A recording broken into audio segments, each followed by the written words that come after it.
Hi friends, welcome to லட்சன்ஸ் recipe. இன்றைக்கி நம்ம சேனலில் கோவக்காய் ஃப்ரை தான் பண்ண போகிறோம். எப்படி செய்கிறதுன்னு பார்க்கலாம் வாங்க. சூப்பராக இருக்கும் டேஸ்ட்டாக. டயபெட்டிக் பேஷண்ட்டுக்கு ரொம்ப நல்லது.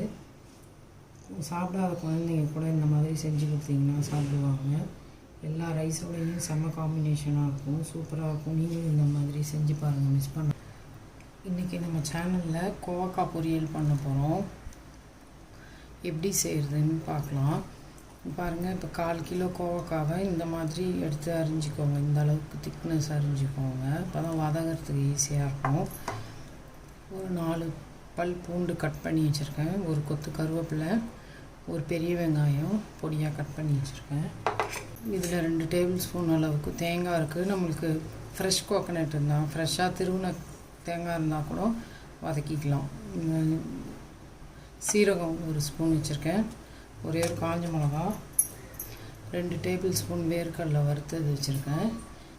இந்த 4 பொருளையும் வறுத்து நுணுக்கிக்கலாம் ட்ரையாக. இப்போ கோவக்காய் பொரியல் எப்படி செய்கிறதுன்னு பார்க்கலாம். ஸ்டவ் ஆன் பண்ணிவிட்டு இந்த பொருளெல்லாம் வறுத்து எடுத்துக்கலாம் ட்ரையாக. வேர்க்கடலை வறுத்ததாக இருந்தால் கூட லைட்டாக வறுத்துக்கோங்க, அப்போ தான் கரகரன்னு பொடிக்க முடியும் மிக்சியில். இந்த சீரகத்தை சேர்த்துக்கலாம். அது கூடயே காரத்துக்கு ஒரே ஒரு காஞ்ச மிளகாய் சேர்த்துக்கிறேன். நான் அதில் சாம்பார் தூள் 1 ஸ்பூன் சேர்ப்பேன் பொரியலில், அதனால் 1 மிளகாய் சேர்த்துக்கிட்டேன். நீங்கள் காரத்துக்கு தகுந்த மாதிரி சேர்த்துக்கணும். இந்த தேங்காய் 2 டேபிள் ஸ்பூன் அளவுக்கு கட் பண்ணி போட்டிருக்கேன்.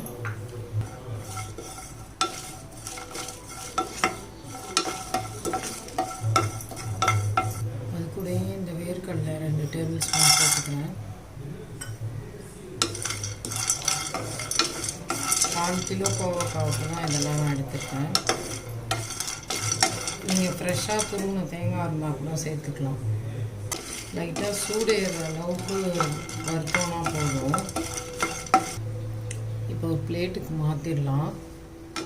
இந்த அளவுக்கு வறுபட்டால் போதும்.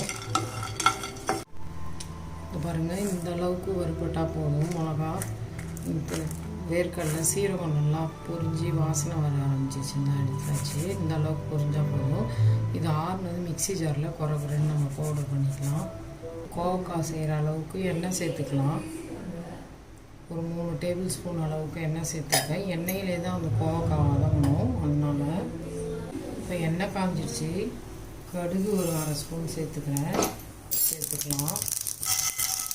ஒரு டீஸ்பூன் அளவுக்கு சேர்த்துக்கிறேன் உளுத்தம்பருப்பு.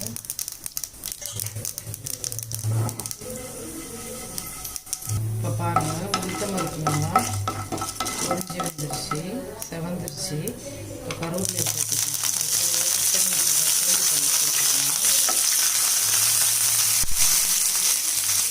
வெங்காயத்தையும் சேர்த்துக்கலாம். தக்காளி பெரிய வெங்காயத்தை சேர்த்துக்கலாம். இப்போ பாருங்கள், வெங்காயம் வதங்கி கண்ணாடி பதம் அளவுக்கு மாறிடுச்சு. இப்போ நம்ம கோவக்காயை சேர்த்துக்கலாம்.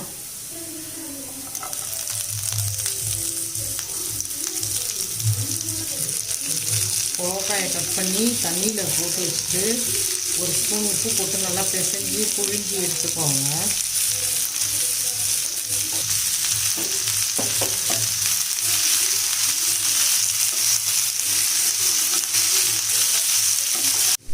இப்போ பாருங்கள், கோவக்காய் பாதி அளவுக்கு வதங்கிடுச்சு. இன்னும் நல்லா வதங்கணும். நம்ம வதக்கி விட்டு தான் வேக வைக்கணும். இப்போ ஒரு தட்டு வச்சு மூடி வச்சுக்கலாம். அப்பப்போ திறந்து கிண்டி விட்டுக்கோங்க, அடி பிடிக்காமல்.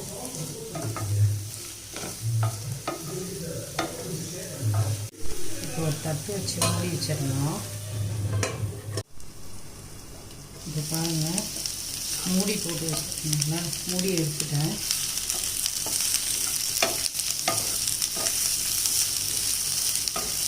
மூடி வச்சிருந்தோன்னே இந்த அளவுக்கு நல்லா வதங்கிடுச்சு. இப்போ இந்த ஸ்டேஜில் நம்ம உப்பு, காரத்துக்கு சாம்பார் மிளகாத்தூள் தான் சேர்க்க போகிறோம், அதெல்லாம் சேர்த்துக்கலாம். பாருங்கள், உப்பு ஒரு 3/4 டீஸ்பூன் அளவுக்கு போட்டுக்கிறேன். மஞ்சத்தூள் சேர்த்துக்கலாம். சாம்பார் மிளகாத்தூள் வீட்டில் அரைச்சது, இது ஒரு 1/2 ஸ்பூன் போடுறேன்.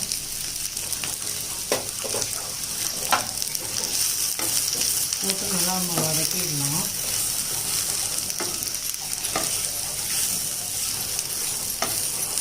1/4 கிலோ கோவக்காய் அளவு தான் போட்டிருக்கேன். நீங்கள் உங்கள் சாம்பார் மிளகாய் காரம் எப்படி இருக்குன்னு பார்த்துட்டு அதுக்கு தகுந்த மாதிரி போட்டுக்கோங்க. கூடி குறைச்சி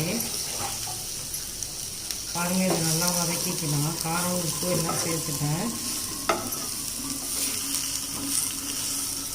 இது வதங்கட்டும்.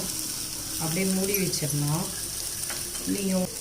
நீங்கள் உங்கள் சாம்பார் பொடி காரத்துக்கு தகுந்த மாதிரி குட்டி குறைச்சி போட்டுக்கோங்க. இப்போ மூடி வச்சிடலாம் ஒரு 2 நிமிஷம். காமிச்சங்கனால தேங்காய், சீரகம், ஒரே ஒரு காஞ்ச மிளகா, வேர்க்கடலை 2 டேபிள் ஸ்பூன் அதை நல்லா பவுடர் பண்ணிட்டு வந்துட்டேன். இப்போ 2 நிமிஷம் அது வேகட்டும். வெந்ததும் இந்த பவுடரையும் சேர்த்து கலக்கிட்டு மூடி வச்சிடலாம். இப்போ பாருங்கள் 2 நிமிஷம் ஆயிடுச்சு. காரம் உப்பெல்லாம் சேர்த்து ஓப்பன் பண்ணிட்டேன் மூடியே. இப்போ கலந்து விட்டுக்கலாம். தண்ணி எதுவும் சேர்க்கலை. அப்படியே அந்த எண்ணெயிலே வதங்கிச்சு. மூடி வச்சோடனே அந்த ஆவியிலே வெந்தது தான் அது. நீங்கள் ரொம்ப திக்காக கட் பண்ணிட்டீங்க கோவக்காய்னா அப்போ ஒரு 2 ஸ்பூன் தண்ணி தெளித்து விட்டு மூடி வைங்க, வெந்துடும். இப்போ பாருங்கள் நல்லா வதங்கி வந்துடுச்சு. இன்னும் ஒரு 2 நிமிஷம் வச்சோம்னா இது நல்லா ப்ரௌனிஷாக ஆகிடும். அப்போ தான் நல்லா டேஸ்ட்டாக இருக்கும். நம்ம சாதத்தில் கூட பிசைஞ்சு சாப்பிட்டுக்கலாம். இந்த கோவக்காய் வந்து டயபெட்டிக் உள்ளவங்களுக்கு சாப்பிட்டாக்கா ரொம்ப நல்லது. டயபெட்டிக் கண்ட்ரோல் வச்சுக்கும். இது நார் சத்து அதிகமாக இருக்கிறதுனால இதெல்லாம் எடுத்துக்கலாம். கோவக்காய் காய் நல்லா வதங்கி வெந்துருச்சு.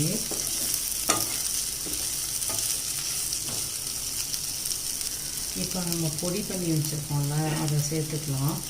வேர்க்கடலை, தேங்காய், எள்ளு அந்த பொடி இருக்காங்க. இந்த மாதிரி குறப்பாக இருக்கணும். அதை சேர்த்துக்கலாம். நம்ம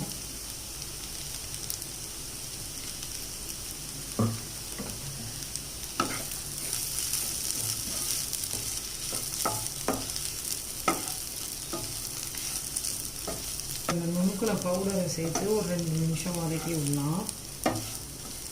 இப்போவே நல்லா வாசனையாக கமகமன்னு இருக்குது. இப்போ மூடி வச்சிடலாம் ஒரு 2 நிமிஷம். சிம் பண்ணிவிட்டு மூடிடுங்க.